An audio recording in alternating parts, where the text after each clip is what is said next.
എല്ലാവർക്കും പുതിയൊരു വീഡിയോയിലേക്ക് സ്വാഗതം. ഇന്ന് നമ്മൾ തയ്യാറാക്കുന്നത് ഫ്ലവർ കേക്കാണ്. ഓവണോ ബീറ്ററോ ഒന്നുമില്ലാതെ തന്നെ ഈ കേക്ക് തയ്യാറാക്കുന്നത് എങ്ങനെയെന്ന് നോക്കാം. ഫ്ലവർ കേക്ക് തയ്യാറാക്കുന്നതിനായി ഒരു ബൗളിലേക്ക് 1.5 കപ്പ് മൈദയാണ് എടുത്തിട്ടുള്ളത്. ഇനി ഇതിലേക്ക് 1/4 ടീസ്പൂൺ ഏലക്ക പൊടിച്ചതാണ് ചേർത്ത് കൊടുക്കേണ്ടത്. ഫ്ലവർ കേക്കിൻ്റെ മധുരം ഒന്ന് ബാലൻസ് ചെയ്യുന്നതിനായി 1/4 ടീസ്പൂൺ ഉപ്പാണ് ചേർത്ത് കൊടുത്തിട്ടുള്ളത്. ഉപ്പ് ചേർത്ത് കൊടുത്തതിന് ശേഷം ഇനി ഇതിലേക്ക് 1/4 ടീസ്പൂൺ ബേക്കിംഗ് സോഡയാണ് ചേർത്ത് കൊടുക്കേണ്ടത്. ഇവയെല്ലാം കൂടി നന്നായി ഇളക്കി യോജിപ്പിക്കണം. തയ്യാറാക്കി വെച്ചിട്ടുള്ള കൂട്ട് കുഴച്ചെടുക്കുന്നത് കോഴിമുട്ടയുടെ നനവിലാണ്. അതിനായി 2 കോഴിമുട്ടയാണ് എടുത്തിട്ടുള്ളത്. ഈ മുട്ടയിലേക്ക് 1/2 കപ്പ് പഞ്ചസാരയാണ് ചേർത്ത് കൊടുത്തിട്ടുള്ളത്. പൊടിക്കാത്ത പഞ്ചസാരയാണ് എടുത്തിട്ടുള്ളത്. ഇനി ഇതിലേക്ക് 1/4 ടീസ്പൂൺ വാനില എസൻസാണ് ചേർത്ത് കൊടുത്തിട്ടുള്ളത്. വാനില എസൻസിന് പകരം പൈനാപ്പിൾ എസൻസും ചേർക്കാവുന്നതാണ്. ഫ്ലവർ കേക്കിന് കളർ ലഭിക്കുന്നതിന് വേണ്ടിയിട്ട് ഒരു നുള്ള് യെല്ലോ ഫുഡ് കളറാണ് ചേർത്ത് കൊടുത്തിട്ടുള്ളത്. ഒരു വിസ്ക് ഉപയോഗിച്ച് നന്നായി ബീറ്റ് ചെയ്തെടുക്കാം.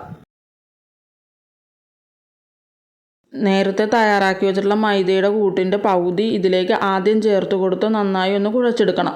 മൈദ ചേർത്ത് കുഴച്ചെടുക്കുന്ന സമയം ആദ്യം ഒന്ന് ലൂസായി തോന്നുമെങ്കിലും പിന്നീട് കുറേശ്ശെ പൊടി ചേർത്ത് കൊടുത്ത് ഇതൊന്ന് കുഴച്ചെടുക്കാവുന്നതാണ്.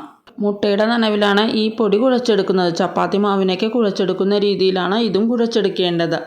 ഈ മാവ് നല്ല രീതിയിൽ സോഫ്റ്റായി വരുന്നതിന് വേണ്ടിയിട്ട് 1 ടീസ്പൂൺ നെയ്യ് ചേർത്ത് കൊടുത്ത് ഒന്നുകൂടിയൊന്ന് മാവ് നല്ലോണം കുഴച്ച് വെക്കണം. മാവ് തയ്യാറായിട്ടുണ്ട്. ഇതിൻ്റെ പുറം ഭാഗത്തേക്ക് അല്പം എണ്ണയോ നെയ്യോ തടവിയതിനു ശേഷം ഈ മാവ് ഒന്ന് റെസ്റ്റ് ചെയ്യാനായി വെക്കാം. ഞാൻ 2 മണിക്കൂറാണ് ഈ മാവ് റെസ്റ്റ് ചെയ്യാനായി വെച്ചിട്ടുള്ളത്. 2 മണിക്കൂർ കഴിഞ്ഞതിന് ശേഷം വൃത്തിയാക്കിയിട്ടുള്ള കൗണ്ടർ ടോപ്പിലേക്ക് അല്പം മൈദ തൂവിക്കൊടുത്തതിന് ശേഷം ഈ മാവ് മൈദയിലൊന്ന് കോട്ട് ചെയ്തെടുത്തതിന് ശേഷം ഇതുപോലെയൊന്ന് പരത്തിയെടുക്കണം. പരത്തിയെടുക്കുന്ന സമയത്ത് ഇത് ഒട്ടിപ്പിടിക്കുകയാണെങ്കിൽ അല്പം മൈദ തൂക്കി കൊടുത്തതിന് ശേഷം വീണ്ടും ഇതുപോലെ കനം കുറച്ചൊന്ന് പരത്തിയെടുക്കണം. ഈ ഒരു തിക്നെസ്സിലാണ് ഈ മാവ് ഞാൻ പരത്തിയെടുത്തിട്ടുള്ളത്. പരത്തിയെടുത്തിട്ടുള്ള മാവിനെ ഇനിയൊന്ന് റൗണ്ടായിട്ട് കട്ട് ചെയ്തെടുക്കണം. ഇതുപോലെ ഈ മാവിൽ നിന്ന് 11 എണ്ണമാണ് റൗണ്ട് ചെയ്തെടുത്തിട്ടുള്ളത്. റൗണ്ടായിട്ട് മുറിച്ചെടുത്തിട്ടുള്ള മാവ് ഇതുപോലെ ഇതൊന്ന് വിടിയിച്ചെടുക്കണം.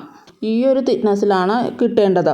ഇതുപോലെ തന്നെ ബാക്കിയുള്ള മാവും ഇതുപോലെ വീണ്ടും പരത്തിയെടുത്തതിന് ശേഷം ഇതുപോലെ റൗണ്ടായിട്ട് വീണ്ടും കട്ട് ചെയ്തെടുക്കാവുന്നതാണ്. കട്ട് ചെയ്തെടുത്ത മാവ് ഫ്ലവർ ഷേപ്പിൽ വരുന്നതിന് വേണ്ടി കത്തി വെച്ച് കട്ട് ചെയ്ത് കൊടുക്കണം. കട്ട് ചെയ്ത് കൊടുക്കുന്ന സമയത്ത് ഇതിൻ്റെ നടുഭാഗം കട്ടാകാതെ വേണം കട്ട് ചെയ്തെടുക്കാനായിട്ട്. ഇതുപോലെ തന്നെ ബാക്കിയുള്ളവയും കട്ട് ചെയ്തെടുക്കാം. ഒരു പാൻ വെച്ച് പാൻ ചൂടായി വരുമ്പോൾ അതിലേക്ക് ആവശ്യത്തിനുള്ള എണ്ണ ഒഴിച്ചു കൊടുത്ത് എണ്ണയൊന്ന് ചൂടായി വന്നാൽ മതി. ചൂടായി വന്നിട്ടുള്ള എണ്ണയിലേക്ക് തയ്യാറാക്കി വെച്ചിട്ടുള്ള ഫ്ലവർ കേക്ക് ഓരോന്ന് ഇട്ട് കൊടുത്ത് ഇതൊന്ന് ഫ്രൈ ചെയ്തെടുക്കാം.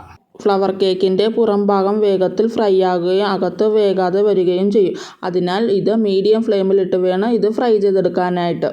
ഒരു വശം ഫ്രൈ ആയി വന്നിട്ടുള്ള കേക്ക് മറിച്ചിട്ട് കൊടുത്ത് വീണ്ടും ഒന്ന് ഫ്രൈ ചെയ്തെടുക്കാം.